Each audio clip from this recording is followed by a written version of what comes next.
What makes legendaries special? Is it the fact that they are typically high level and one of a kind? Or is it the legends they inspire? How do you make a good legendary Pokemon?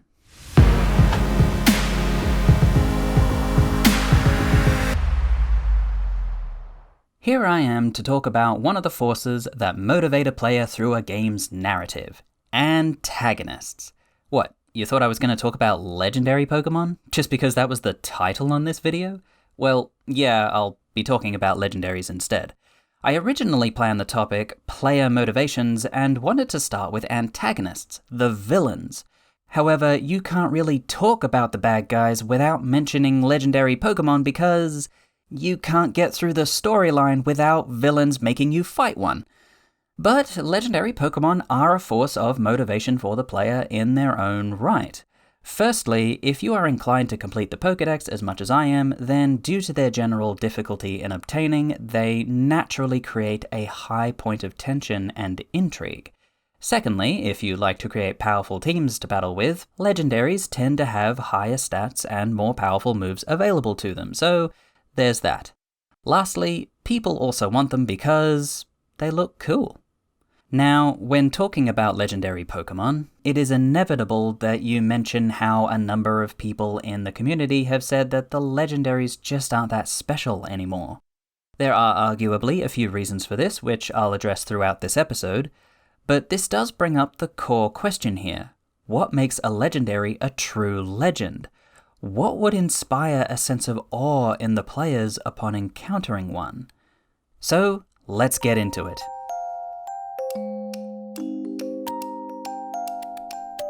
To start with, let's define what a legendary Pokemon actually is. Legendaries are special, extra magical creatures with powers beyond what is seen in more commonly found Pokemon. They hold a special place in the player's roster, and my heart, not just because they have higher stats and better moves, but because they are a real challenge to catch and are rather unique to the point of having only one copy found in the game per save file. Though you can't typically catch them in-game, I am also including the mythical Pokemon in this definition. We can also define legendaries further by grouping them according to how the players are able to catch them. Like I said about mythical Pokemon, they can't be caught, but are instead gifted to the player through special events. Let's call them the mythical set. Next are the Pokemon that you can see on the box covers of the games. Since the third generation, they are the ones you can't avoid encountering because they are involved in the central plot. Let's call them the box cover set. Lastly, I'm calling all other legendaries the nomadic set. They can typically be found in a specific spot on the map, behind puzzles, or randomly run into in the wild. Now that we know what legendaries are, let's go back to that core question. What makes legendary Pokemon truly legendary? Well, to better understand this, we could also ask what Game Freak has done that might make them less legendary. The first thing most people might note is that there are a lot of them. Just looking at the first 7 generations, there are 21 mythical Pokemon introduced. The first 2 gens only introduced 1 mythical each, Mew and Celebi, which means an average of 3 to 4 mythics per gen after that, which certainly dilutes the water a bit. I think Game Freak came to this realization as well because only 1 mythical Pokemon was introduced over Generation 8. Now, if you think that's bad, it gets worse. When you look at all the legendary Pokemon together for those 8 generations, roughly 90 legendary Pokemon have been introduced. At just over 900 Pokemon in the Pokédex total, that is 1 in 10. If you had a card deck of each Pokemon randomly shuffled, you have a near 1 in 10 chance of pulling out a legendary. That is more common than it sounds like it should be. Hey, video editor Silverstitch here, since I'm the one that still plays Pokemon Go. Now, while Go isn't considered part of the main series, almost any Pokemon you catch can be transferred to the newer main series games, which means you can get a lot of any Pokemon you want. While I believe everyone should be able to play and catch with their favourite legendaries, regardless of when they started playing the Pokemon games, Go does take this to a whole new level. Without going into too much detail, between the events and the legendary raid hours, these legendaries are everywhere and they're not even that difficult to acquire, particularly if you have a few friends helping you out. Players who put in even the slightest bit of effort usually walk away with a few, if not several, of any given legendary Pokemon at the right time. And that's not even to mention Go's ridiculously high base shiny chance of 1 out of 500, or even the 1 out of 10 during raid days. If all you want is a shiny and you don't really care how you get it, just play Pokemon Go. Again, anyone should be able to eventually find a way to catch any Pokemon they wish, but the point here is in Pokemon Go, Legendaries feel about as common as any other Pokemon found in the wild. It is understandable that people would think that it would make them less special. However, I think that isn't actually the problem. It shouldn't matter if you had an entire game designed around every monster in it being some legendary and unique beast to capture. What is important is how you go about designing those beasts, the world around those beasts, and how they fit into it. It is how the designers treat these fantastical creatures that give them their impact upon the player. The two sides of this game design coin is the world building and the game mechanics. These two should be intimately linked, with each complementing each other. However, in the games of Pokemon, they can feel like completely disconnected elements. Let's start with the world-building side, because I think it is the more important aspect when it comes to getting our players to feel that these creatures are truly something special. Their history, impact on the environment, and impact on human culture are all things that should be carefully constructed to build on their importance. I also consider their character design to fall under this category because of how inseparable all these parts should be. When it comes to a reboot for Pokemon, and if you have been watching the rest of my series, then you know how important I think establishing a deep history to the world is. A lot of thought has to go into not just the legendaries you want for the current game you are designing, but for the legendaries of future games as well. If we want a deep, interconnected history to be present, even if not directly used in the storyline, then knowing all the events and the Pokemon involved in those events is super important. I think it would be cool if there were legendaries mentioned in earlier generations that you didn't even have the chance to meet for a couple of games, because that is how much of an impact some of them have had on the world. If Kyogre and Groudon really did shape the lands and sea of the world, then there should be lots of references and reverence from people well beyond the Hoenn region. Even for Pokemon that don't have as grand an impact on the world, the environment should respect their presence. I believe the best legendaries that commonly come out of Game Freak, the ones that feel the most special to me, are the nomadic ones. You have to explore dungeons, solve puzzles, and fight tough battles just to have a chance of catching them, and they are optional. My favorite example of this is the Titans from Ruby and Sapphire. If you wanted to solve the puzzles by yourself, you had to research and learn about Braille. That's awesome! Legendaries are special from not just being unique and rare, but from the fantastical whispers that surround them. Deep inside this cave, you can find this special bird you've only heard rumors about or seen glimpses of through a telescope. Only if you read these books in a burned-down abandoned mansion do you get to understand how a monster was born. I love all the legendaries that capture the imagination because of how elusive and challenging they are. The moments when, if you were not told by a friend or the internet in advance, stumbling upon them is not just a surprise, it's a moment of awe, of wonder and fear.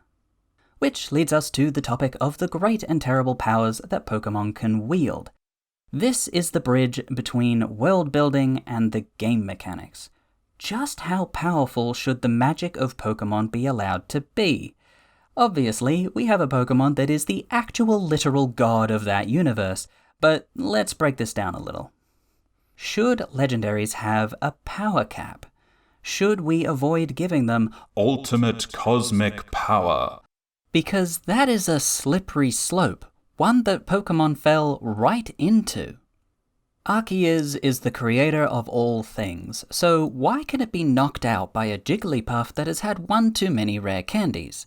It makes for a pretty jarring narrative in my taste, just for that fact alone.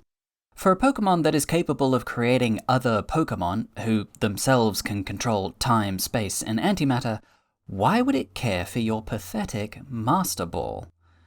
From the third generation onwards, the plot revolving around the villains has always involved them going after some powerful legendary Pokemon to advance their agendas. It went from the world's landmasses at risk of destruction to then the whole universe was at risk of destruction. Then it went from people were not going to be allowed to have Pokemon to then all Pokemon everywhere were going to die. In story writing, this is known as power creep, not to be confused with power creep in game design, though they work very similarly.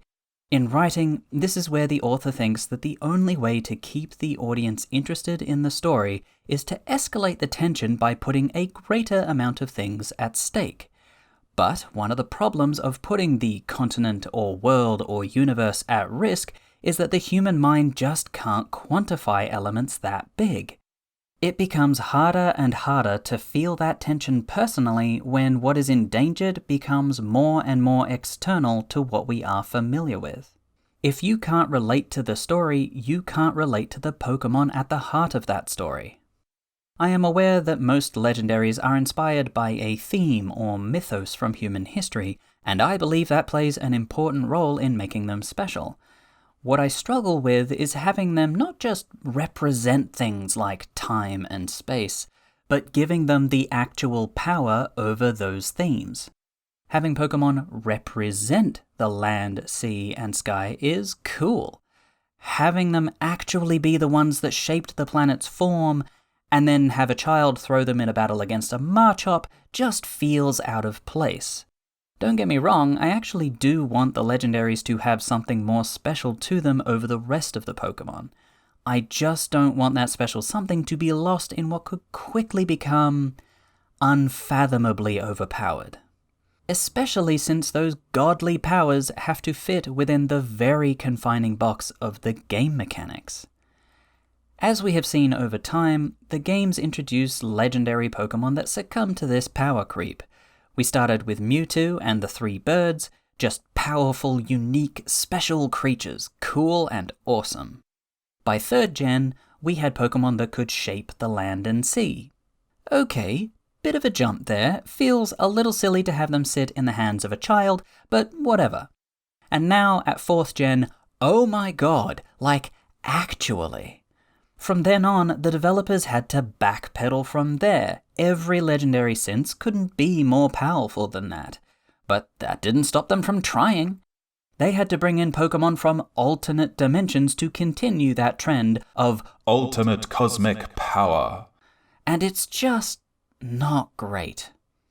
The scale of power found in these legendaries matched the scale of tension the developers were hoping for, which is not necessarily a bad thing.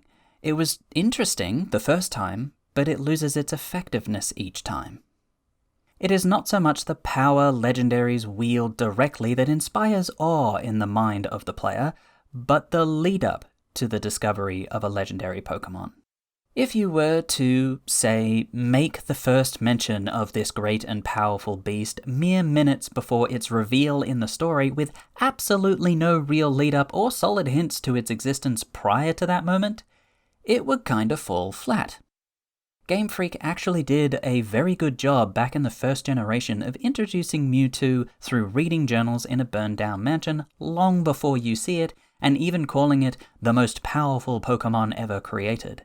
And personally, I think it would have been fine to have kept that power ceiling with Mewtwo. They did very well again in Gen 2 with Ho-Oh and the Three Beasts, with yet another burned down building. I'll say it again. Having legendaries bend the laws of the multiverse is not what makes them special. It's the discovery of the legends they inspire. So, how do we combat this problem? If we do have Pokemon that bend the universe to their will, how do we make them more relatable? How do we keep the stories revolving around them more exciting? Or, on the other hand, how could they be redesigned to be something that can fit within the game mechanics?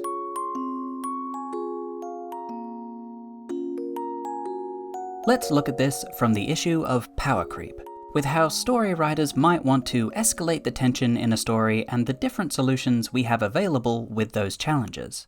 I would like to recommend a video from the channel Hello Future Me titled On Writing, Magic Systems and Power Escalation. Although his channel is about story writing, translating it into game design is not too complicated. You can learn a lot of great stuff in that video and his channel, but I'll grab some important notes out for you here. As I said before, the level of threat the villains are going for is the level of power the Pokemon they are after can wield. So the design of our story and our villains is linked to the design of our legendaries. I will be severing that link in my talk on villains in a future video, but for now, let's say that the threat level is the universe. Well, we are pretty sure that the heroes will win in the end and save the day. The way to have this threat actually mean something to us is to have something more personal at risk.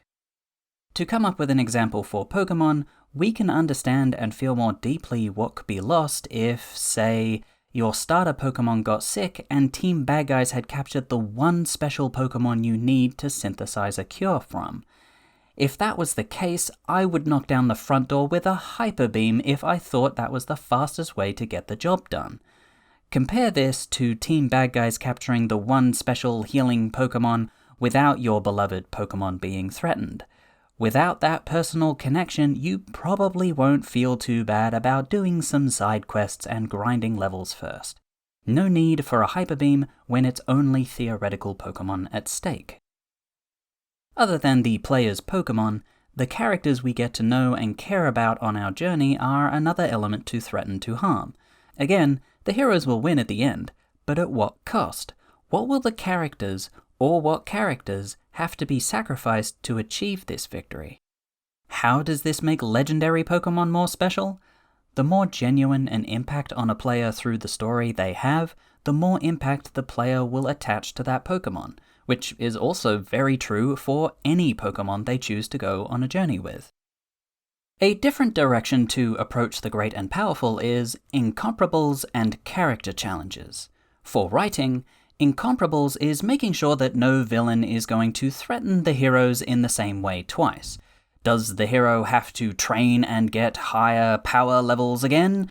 Or does the villain challenge them in such a way that the heroes have to find a new approach to defeating them because punching harder isn't going to work like it did last time? For designing legendaries, this means making sure that they are never based too similarly on the same concept and having that actually matter to the story. Game Freak has done a really good job over time of designing them after lots of different mythologies and concepts, so they can keep doing what they are doing here. Although, since it has consistently been a legendary that is threatening to cause destruction, these varied mythos never impact how the player solves their threat. Legendaries end up just being the same problem, with the same solution every time. Have a strong enough team to be able to defeat it.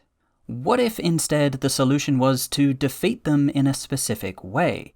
You have to avoid using certain types while making sure to use others. You have to put this Pokemon to sleep, but you don't know if it has to be done by a song or a sleeping powder. Better bring both. Now, when looking from the view of character challenges, we have a strong point of good and bad found in the games.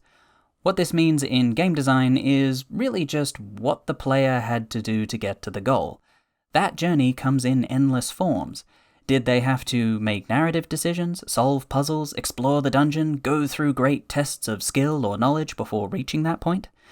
The box cover set, and occasionally the mythical set, have suffered the most from power creep, and funny enough, I think they have the weakest uses of character challenges. Now, before you grab your torch and pitchfork, let me explain.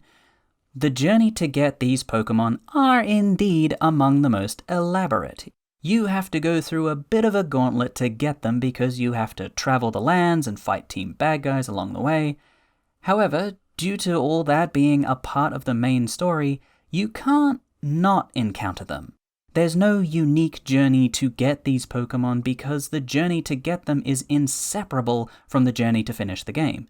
It is just part of the process of challenges that we have to go through anyway.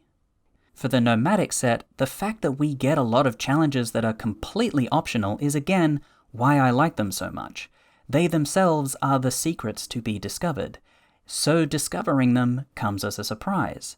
Discovering that they exist is the first of many challenges to conquer before you have the chance to catch them. So at last, let's explore some game mechanics and world-building options for how we could approach this power creep dilemma. Keep in mind that there are infinite ways that what I put forward could be tweaked and blended with infinite other ideas. I'm just putting forward two different extremes.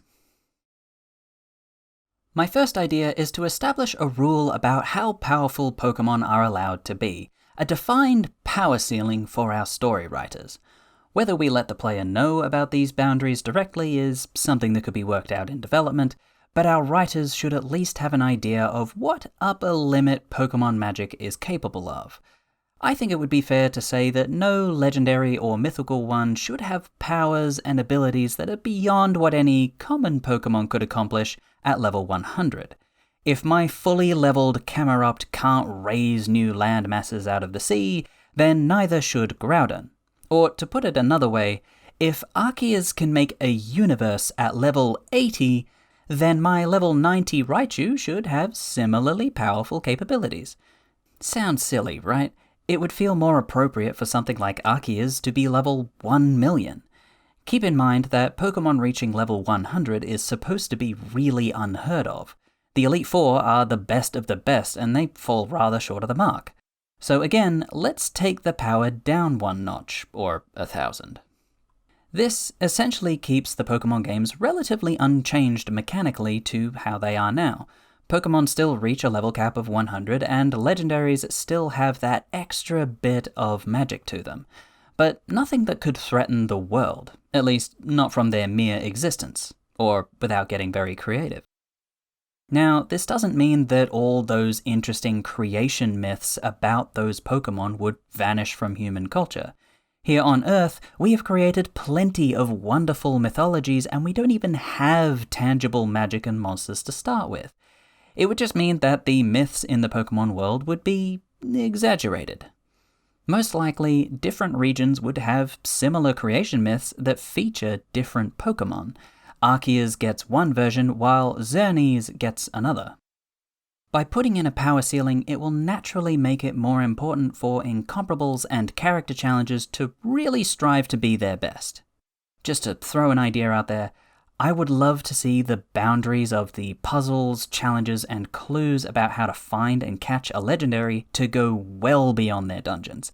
If we are working off my previous ideas I have put out there, having the Pokédex have more than one entry per Pokémon yields the opportunity to have clues about how to get a specific legendary sprinkled throughout.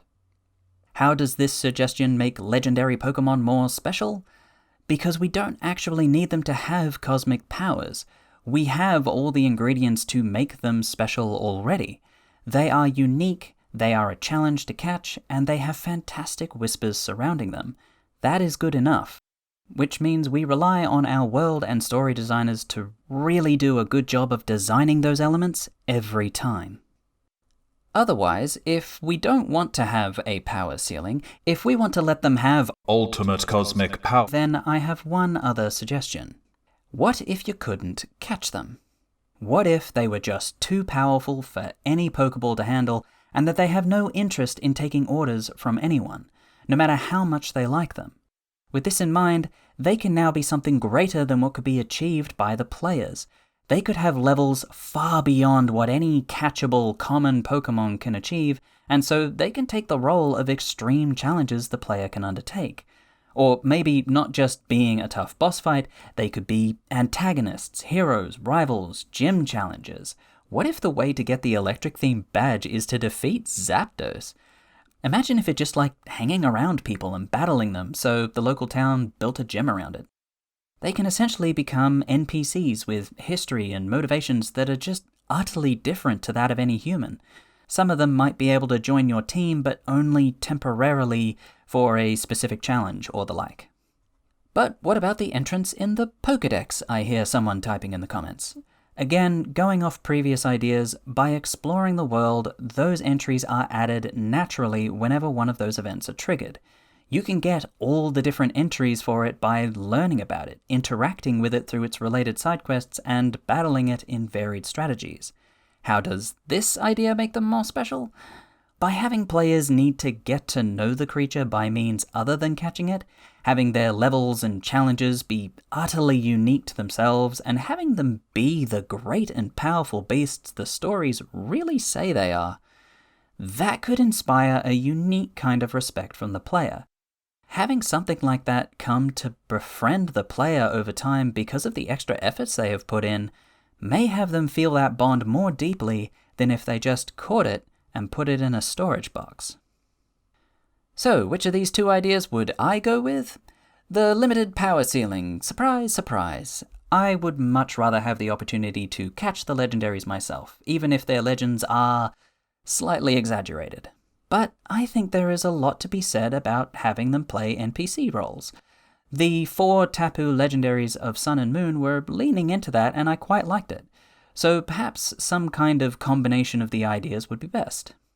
Most likely, there would be a number of them through the games that you would really have to earn the trust of over quite some time before you have the chance to catch them. I would love it if you had to gain the trust of one by needing to win enough battles or beauty competitions in its presence before it might consider you worthy of its grace.